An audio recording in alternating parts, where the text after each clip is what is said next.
Hi guys, Sullivan Owen here in Philadelphia. So today I am back talking about how you can plan your cutting garden or cut flower garden with designs in mind by talking about almost everyone's favorite type of flower, the focal flower.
I hope you guys have enjoyed these episodes as we explored different categories of flowers by season and how I have used them to make these designs cut from my garden.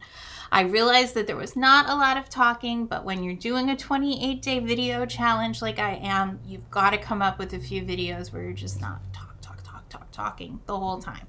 So thank you guys for watching. I appreciate it. Please like and subscribe, and I will see you guys soon.